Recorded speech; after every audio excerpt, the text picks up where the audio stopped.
എല്ലാ മതത്തെയും ഉൾക്കൊള്ളാൻ കഴിയുന്ന ലോകത്തിൽ ഒരു മതമേ ഉള്ളൂ. അതിന്റെ പേരാണ് ഹിന്ദു. നിങ്ങൾക്ക് ഇസ്ലാമിനെ എടുത്തു കഴിഞ്ഞാൽ സാധിക്കുമോ? 5 നേരം മൈക്ക് കെട്ടി നിസ്കരിക്കുന്നത് പരമത വിദ്വേഷമാണ്.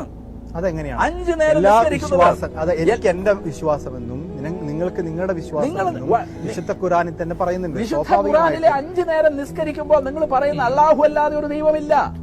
അല്ലാഹു അല്ലാത്ത അല്ലാഹുവിൽ വിശ്വസിക്കാത്തവനെ കാഫിർ എന്നാണ് വിളിക്കുന്നത്.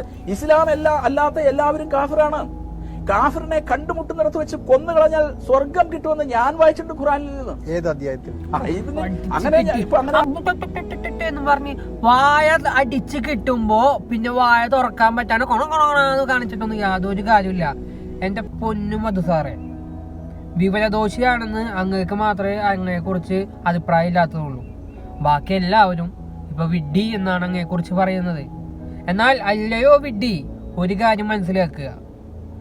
ലോകത്ത് തൻ്റെ അയൽവാസി അത് മുസ്ലിം ആണെങ്കിലും അവൻ പട്ടിണി കിടക്കുന്ന സമയത്ത് വയറ് നിറച്ച് ഭക്ഷണം കഴിക്കുന്നവൻ എന്നിൽ പെട്ടവനല്ല എന്ന് പ്രഖ്യാപിച്ച പ്രവാചകൻ ഇസ്ലാം മതത്തിന്റെ ആളായിരുന്നു. മുഹമ്മദ് നബി എന്നായിരുന്നു അദ്ദേഹത്തിന്റെ പേര്, സല്ലല്ലാഹു അലൈഹി വസല്ലം.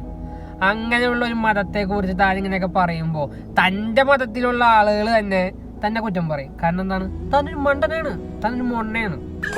പിന്നെ ഇതുപോലുള്ള മൊണ്ണത്തരം പറയാൻ വേണ്ടി മാത്രം വായ തുറക്കുമ്പോൾ ആ വായയിലേക്ക് മിച്ചർ വാരിയിടുന്ന മീഡിയ മൊണ്ണകളോടും ഈ മൊണ്ണത്തരങ്ങൾ മുഴുവൻ കേൾക്കാൻ വേണ്ടി മൊബൈൽ തുറന്നു വെച്ചിരിക്കുന്ന സാധാരണക്കാരായ മൊണ്ണകളോടും അതിനപ്പുറത്തേക്ക് ഇതുപോലുള്ള മൊണ്ണത്തരം വാരിയെറിയുമ്പോൾ അതും പൊക്കി പിടിച്ച് കണ്ടന്റ് ഉണ്ടാക്കുന്ന ഇതുപോലുള്ള മൊണ്ണകളോടും ഒരുമിച്ച് പറയാനുള്ളത്, ആരും മൊണ്ണയായി ജനിക്കുന്നില്ല.